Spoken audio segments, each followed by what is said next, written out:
अध्यक्ष महोदय, सन 2026-27च्या अर्थसंकल्पावर चर्चा करीत असताना खालील सन्माननीय सदस्य महोदयांनी त्या ठिकाणी सहभाग घेतलेला आहे. सन्माननीय सदस्य विजयजी वडेट्टीवार, माननीय सुभाषजी देशमुख, माननीय सुनीलजी प्रभू, माननीय आमशाजी पाडवी, माननीय बापूसाहेब पठारे, माननीय आशुतोष काळेजी, माननीय अबू आझमीजी, माननीय नानाभाऊ पटोलेजी, माननीय जयंतजी पाटील, माननीय राहुलजी पाटील, माननीय विठ्ठलजी लंघे, माननीय शंकरजी मांडेकर, माननीय अमोलजी खताळ, माननीय सुलभाताई खोडकेजी, माननीय कैलासजी पाटील, माननीय नारायणजी कुचे, माननीय हिरामनजी खोसकर, माननीय हेमंतजी ओगले, माननीय बालाजी कल्याणकर, माननीय रईसजी शेख, माननीय गजाननजी लवटे, माननीय सुरेशजी भोळे, माननीय आनंदजी तिडके, माननीय प्रवीणजी दटके, माननीय रामदासजी मनसराम, माननीय संजयजी देरकर, माननीय शंकरजी जगताप, माननीय सुहासजी बाबर, माननीय राजेशजी पवार, माननीय संभाराव कदम कोहलीकरजी, सर्व सन्माननीय सदस्य महोदयांनी अनेक मुद्द्यांना त्या ठिकाणी स्पर्श केलेला आहे आणि अतिशय चांगल्या सूचना विभागाला त्या ठिकाणी दिलेल्या आहेत. मी या चर्चेच्या माध्यमातून सर्व सन्माननीय सदस्य महोदयांना आश्वासित करू इच्छितो की त्यांनी दिलेले मुद्दे त्या ठिकाणी लेखी उत्तराच्या माध्यमातून प्रत्येकाला त्या ठिकाणी त्याचं माहिती दिली जाईल हे मी आश्वस्त करू इच्छितो. अध्यक्ष महोदय, आज या ठिकाणी चर्चा करीत असताना बऱ्याचशा सन्मानित सदस्य महोदयांनी शाळेच्या भौतिक सुविधांच्या संदर्भामध्ये या ठिकाणी मुद्दे उपस्थित केलेले आहेत. आणि आज जर आपण बघितलं, राज्यव्यापी साधारणपणे शासकीय आणि स्थानिक स्वराज्य संस्थेच्या 64,477 शाळा आहेत. खाजगी अनुदानित 24,380 शाळा आहेत आणि सेल्फ फायनान्सच्या 19,208 अशा एकूण 1,08,065 अशी शाळांची संख्या त्या ठिकाणी आहे. अध्यक्ष महोदय, UDAIS या सिस्टमच्या माध्यमातून प्रत्येक शाळेमध्ये कशा पद्धतीने सुविधा त्या ठिकाणी उपलब्ध आहेत याची माहिती त्या ठिकाणी गोळा केली जाते आणि यामध्ये मग शुद्ध पिण्याचं पाणी विद्यार्थ्यांना मिळायला पाहिजे, स्वच्छतागृह असली पाहिजेत, शाळेच्या इमारती सुस्थितीत असल्या पाहिजेत, त्या ठिकाणी ई सुविधा विद्यार्थ्यांच्यासाठी उपलब्ध असल्या पाहिजेत, शाळेचं क्रीडांगण त्या ठिकाणी असलं पाहिजे आणि लायब्ररी असेल, लॅब असेल, या सर्व सुविधा त्या ठिकाणी असल्या पाहिजेत. आणि मग या UDAISच्या माध्यमातून ज्या ज्या ठिकाणी या सुविधांची अपूर्तता आहे, अध्यक्ष महोदय, त्या ठिकाणी मग राज्य शासन असेल, केंद्र शासन असेल, त्याच्यासोबतच जिल्हा नियोजन समिती असेल, MREGS असेल, शेष निधी असेल, क्रीडा विभागाचा निधी असेल, स्थानिक विकास निधी असेल, सेवाभावी संस्थांच्या माध्यमातून असेल, समाज कल्याण आदिवासी विकास विभागाच्या माध्यमातून असेल, CSR फंड्सच्या माध्यमातून असेल, गौण खनिज, लोकसहभाग, या वेगवेगळ्या पद्धतीने अध्यक्ष महोदय या सुविधा देण्याचं नियोजन त्या ठिकाणी करण्यात आलेलं आहे. अध्यक्ष महोदय, दुसरा प्रमुख विषय अनेक सन्माननीय सदस्य महोदयांनी त्या ठिकाणी उपस्थित केला, शिक्षक भरतीच्या संदर्भामध्ये. अध्यक्ष महोदय, आपल्याला माहिती आहे की शिक्षक अभियोग्यता आणि बुद्धिमत्ता चाचणी या माध्यमातून टेटच्या माध्यमातून त्या ठिकाणी परीक्षा कंडक्ट केली जाते आणि पवित्र पोर्टलच्या माध्यमातून अतिशय पारदर्शक पद्धतीने ही भरती करण्याचा त्या ठिकाणी शासनाचं प्रयोजन निश्चित करण्यात आलेलं आहे. अध्यक्ष महोदय, आताच्या घडीला 2017 मध्ये 9,214 शिक्षकांचं त्या ठिकाणी प्लॅटफॉर्म उपलब्ध करून देण्यात आला. 2022 मध्ये 23,000 पेक्षा जास्ती शिक्षक त्या ठिकाणी पवित्र पोर्टलद्वारे उपलब्ध करून देण्यात आलेले आहेत आणि 2025च्या दृष्टिकोनातून 26च्या दृष्टिकोनातून आत्ताच्या घडीला संच मान्यतेचं आता प्रोसेस अंतिम टप्प्यामध्ये आहे आणि जो काही 25चा निकाल लागलेला आहे त्याप्रमाणे संच मान्यतेच्या माध्यमातून जे काही शिक्षकांची मागणी नोंदवण्यात येईल त्या पद्धतीने हा सर्व शिक्षक स्टाफ त्या ठिकाणी उपलब्ध करून दिला जाणार आहे. अध्यक्ष महोदय, चालू वर्षाला हे शिक्षक उपलब्ध करून देत असताना कला क्रीडाचेही शिक्षक त्या ठिकाणी उपलब्ध होणार आहेत आणि या माध्यमातून विद्यार्थ्यांना या पण सुविधा त्या ठिकाणी निश्चितपणे उपलब्ध होतील. पेसा भरतीच्याही संदर्भामध्ये काही सदस्य महोदयांनी मुद्दा उपस्थित केलेला आहे. या संदर्भामध्ये माननीय सर्वोच्च न्यायालयाने जे काही निकष घालून दिलेले आहेत त्या निकषांप्रमाणे पेसा भरतीच्या संदर्भामध्ये पुढची कार्यवाही त्या ठिकाणी केली जाणार आहे. काही सदस्य महोदयांनी मुद्दा उपस्थित केला की निवृत्त शिक्षकांच्या ऐवजी कंत्राटी तत्वावरचे नवीन शिक्षक घ्यावेत. अध्यक्ष महोदय, निवृत्त शिक्षक जे आपण घेतो तर ते काही कालावधी करता फक्त घेतो आहोत. आता संच मान्यता झाली की त्या ठिकाणी रेग्युलर शिक्षक भरती करून हे शिक्षक त्या ठिकाणी उपलब्ध करून दिले जाणार आहेत. क्रीडा विषयाच्या संदर्भामध्येही बरेच सदस्य महोदयांनी अतिशय चांगल्या भावना त्या ठिकाणी ठेवलेल्या आहेत. अध्यक्ष महोदय, जिल्हा पातळीवर एक क्रीडा प्रबोधिनी स्पेशलिस्ट शाळा निर्माण करता येईल का याचा विभाग त्या ठिकाणी विचार करतो आहे आणि जसं मी सांगितलं की कला आणि क्रीडाचे शिक्षक भरती पण आपण त्या ठिकाणी करतो की जेणेकरून विद्यार्थ्यांना या संदर्भातलं ज्ञान त्या ठिकाणी उपलब्ध होऊ शकणार आहे. अध्यक्ष महोदय, माझी सभागृहाला या निमित्ताने विनंती असणार आहे की ज्या पद्धतीने आपण शासकीय स्थानिक स्वराज्य संस्थांच्या शाळांच्या संदर्भातली काळजी घेतो, निश्चितपणे ती स्वागतार्ह आहे. परंतु मला हे पण निदर्शनास आणून द्यायचं आहे की 64,477 आपल्या शासकीय स्थानिक स्वराज्य संस्थांच्या शाळा आहेत आणि त्या ठिकाणी 48,85,000 विद्यार्थी त्या ठिकाणी शिक्षण घेताना आपण पाहतो आहोत. त्याच पद्धतीने खाजगी अनुदानित 24,380 शाळा आहेत. त्या ठिकाणी 98,73,000 विद्यार्थी शिक्षण घेत आहेत. त्याच्यासोबतच सेल्फ फायनान्सच्या 19,000 शाळांमध्ये 67,74,000 विद्यार्थी त्या ठिकाणी शिक्षण घेत आहेत. आणि म्हणून या सर्व शाळांमध्ये सर्व सन्माननीय लोकप्रतिनिधी आणि पदाधिकाऱ्यांनी त्या ठिकाणी विद्यार्थ्यांच्या सेवेकरता ज्या ज्या काही सूचना असतील आपणही त्या ठिकाणी लक्ष द्यावं अशी मी या निमित्ताने विनंती करू इच्छितो.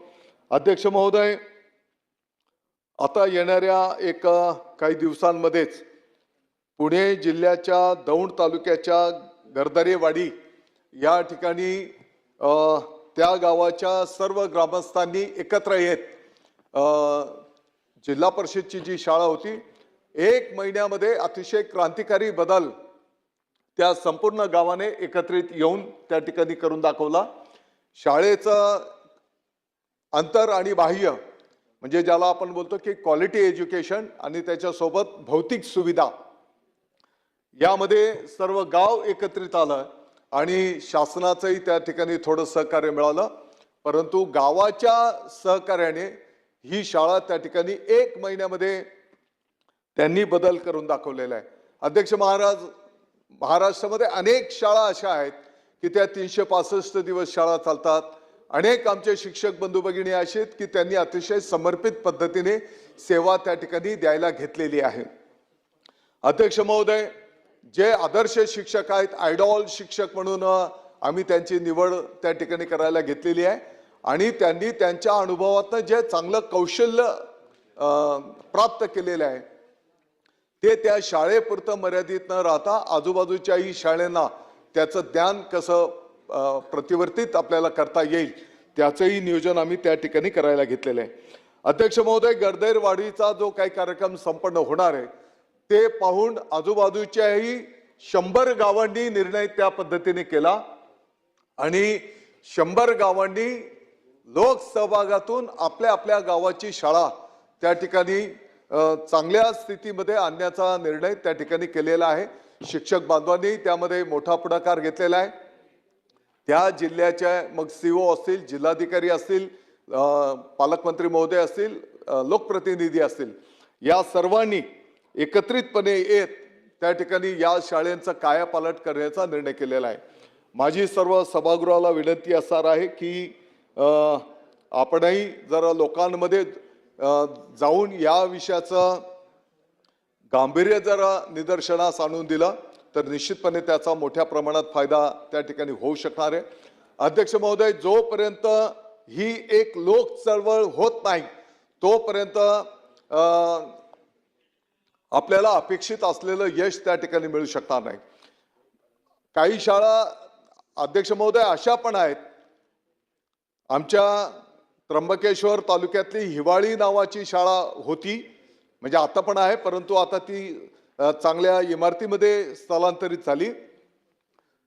ताडपत्री लावून ती शाळा भरत होती, परंतु त्या शाळेमध्ये आमचे केशव गावित, जिल्हा परिषदची शाळा आहे अध्यक्ष महोदय, आमचे केशव गावित गुरुजी त्या शाळेचे विद्यार्थी नाईक साहेब दोन्ही हातांनी, दुसरीचा विद्यार्थी दोन्ही हातांनी लिहितात। उजव्या हाताने मराठीमध्ये लिहिणार तर डाव्या हाताने इंग्रजीत लिहिणार आणि त्याच वेळेस तुम्ही विचारलेल्या प्रश्नाचं उत्तर पण देणार। याचा अर्थ 100% आदिवासी भागातली शाळा आहे, सर्व विद्यार्थी आदिवासी आहेत। अध्यक्ष महोदय, मला सांगायचं तात्पर्य असं आहे की असे अनेक आमचे शिक्षक बांधव आहेत की जे समर्पित पद्धतीने त्या ठिकाणी काम करत आहेत आणि म्हणून या सर्वांना आपल्या सर्वांच्या सहकार्याची, आशीर्वादाची गरज त्या ठिकाणी आहे। आपलं जर पाठबळ मिळालं, आपले जर शुभेच्छा, आशीर्वाद मिळाल्या तर निश्चितपणे आपल्याला अपेक्षित असलेलं कार्य येणाऱ्या काळामध्ये त्या ठिकाणी दिसून येईल। आपल्या सर्वांना चिंता आहे की मराठी शाळा पटसंख्या कमी होते, शाळा बंद पडायला होत आहेत। ही वस्तुस्थिती आहे की पटसंख्या घटते आहे शासकीय शाळांची, ही वस्तुस्थिती आहे। परंतु अध्यक्ष महोदय, ज्या पद्धतीने माननीय मुख्यमंत्री महोदय, माननीय उपमुख्यमंत्री महोदयांनी या विभागाला अनुमोदन आणि सपोर्ट करण्याचा निर्णय केलेला आहे, मी आपल्याला सभागृहाला आश्वस्त करू इच्छितो। येणाऱ्या 26-27 मध्ये आपल्याला दिसून येईल की मराठी शाळेंचा पटसंख्या वाढती आहे। अनेक ठिकाणी पालक आपल्या पाल्यांना इतर माध्यमांच्या शाळेंमधनं जे यापूर्वी प्रवेश दिलेले होते ते प्रवेश या ठिकाणी मराठी शाळेंमध्ये होताना आपल्याला त्या ठिकाणी निश्चितपणे दिसून येतील, हा विश्वास मी आपल्याला या निमित्ताने व्यक्त करतो। अध्यक्ष महोदय, अनेक मुद्द्यांवर निश्चितपणे आपण ज्या सूचना केलेल्या आहेत या प्रत्येक सूचनेची चौकशी केली जाईल, लेखी उत्तर पण आपलं तयारच आहे आणि जे दोषी असतील त्यांच्यावर त्या ठिकाणी कारवाई पण केली जाईल। भिवंडीला भेट देण्याचा पण नुसतं भेट द्यायला मी एकटा येणार नाही, तर आमच्या मालेगावचे काही प्रतिनिधी घेऊन, लोकप्रतिनिधी घेऊन मी भिवंडीच्या शाळेला त्या ठिकाणी भेट द्यायला येणार आहे। अध्यक्ष महोदय, जेवढं शक्य आहे विभाग त्या ठिकाणी हे कार्य पुढे नेण्याचा प्रयत्न करतो आहे आणि शाळा भेटींचाही कार्यक्रम मोठ्या प्रमाणात आम्ही त्या ठिकाणी ठेवलेला आहे। येणाऱ्या काळामध्ये दररोज राज्याच्या 2 शाळांना व्हिडिओ कॉल करून त्या शाळांमध्ये त्या विद्यार्थ्याला वाचता येते का, त्या विद्यार्थ्याला लिहिता येते का, त्याला गणित सोडवता येते का, याचं शिक्षण मंत्री महोदयाच्या पासून तर आमच्या अधिकाऱ्यांच्या पर्यंतचं नियोजन आम्ही त्या ठिकाणी केलेलं आहे। प्रत्यक्ष शाळेला भेटी पण आपण त्या ठिकाणी द्यायला घेणार आहोत आणि आपण जर बघितलं असेल तर जो काही कला क्रीडांच्या सोबत गुणवत्तापूर्ण शिक्षणाच्या सोबत कला क्रीडामध्ये पण त्या विद्यार्थ्यांना चांगल्या फॅसिलिटी उपलब्ध झाल्या पाहिजेत, याचंही नियोजन त्या ठिकाणी करायला घेतलेलं आहे। अध्यक्ष महोदय, मला आपल्या सगळ्यांना सांगायला आनंद होतो, 26 जानेवारी आपण भारताचा प्रजासत्ताक दिन अतिशय उत्साहपूर्ण संपूर्ण जगाच्या पाठीवर साजरा करीत असताना महाराष्ट्राच्या सर्व विभागांच्या शाळेंच्या संयुक्त विद्यमाने 2 कोटीपेक्षा जास्त विद्यार्थ्यांनी त्या ठिकाणी देशभक्तीपर गाण्यांवर कवायत हे सादर करून एक विश्वविक्रम त्या ठिकाणी संपादित केलेला आहे आणि त्याचा वर्ल्ड बुक ऑफ रेकॉर्ड्समध्ये त्याची नोंद पण त्या ठिकाणी करण्यात आलेली आहे. आणि म्हणून जेवढे चांगले प्रयोग आपल्याला त्या ठिकाणी करता येतील, विद्यार्थ्यांची ड्रॉपआउटची संख्या कमी कशी करता येईल, शाळाबाह्य विद्यार्थ्यांना मुख्य प्रवाहामध्ये कशी करता येतील, विद्यार्थ्यांच्या आरोग्याची काळजी पण आम्ही आता एक त्याचा आरोग्य पत्रिका तयार करायला घेतो आहोत की जेणेकरून अगदी बालपणापासूनच त्याची हेल्थ स्टोरी त्याच्या भविष्यामध्ये पण त्या ठिकाणी कामात येणार आहे. शिक्षकांचे अशैक्षणिक कामं पण कशी कमी करता येतील त्याचंही नियोजन त्या ठिकाणी करायला घेतलेलं आहे. आणि म्हणून अध्यक्ष महोदय, सर्व सन्माननीय सदस्य महोदयांचे मी आभार मानित असताना मी आपल्या अनुमतीने सन 2026-27 साठी शालेय शिक्षण विभागाच्या मागणी क्रमांक E1 ते E5 अंतर्गत एकूण रुपये 88,494,66,02,000 फक्त इतकी अर्थसंकल्पीय तरतूद मंजूर करण्याची विनंती सन्माननीय सभागृहास करीत आहे. शेलार साहेब. अध्यक्ष महोदय, त्याच्यासोबतच क्रीडा विभागाच्या मागण्यांवर सन्माननीय सदस्य श्री बापूसाहेब पठारे, मोहनजी मते, राहुलजी पाटील, नितीनजी राऊत, सुलभाताई खोडके, अमोलजी खताळ, नारायणजी कुचे, हेमतजी ओगले, प्रवीणजी तटके या सर्व सन्माननीय सदस्य महोदयांनी त्या ठिकाणी सहभाग घेतलेला आहे आणि क्रीडा क्षेत्राच्या संबंधित अनेक चांगल्या सूचना त्या ठिकाणी दिलेल्या आहेत. सर्व सन्माननीय सदस्य महोदयांना त्यांच्या सूचनांचं लेखी उत्तर त्या ठिकाणी दिलं जाईल. अध्यक्ष महोदय, मी आपल्या अनुमतीने सन 2026-27 साठी क्रीडा विभागाच्या मागणी क्रमांक E3 व E4 अंतर्गत एकूण रुपये 745,72,000 फक्त इतकी अर्थसंकल्पीय तरतूद मंजूर करण्याची विनंती सन्माननीय सभागृहास करीत आहे.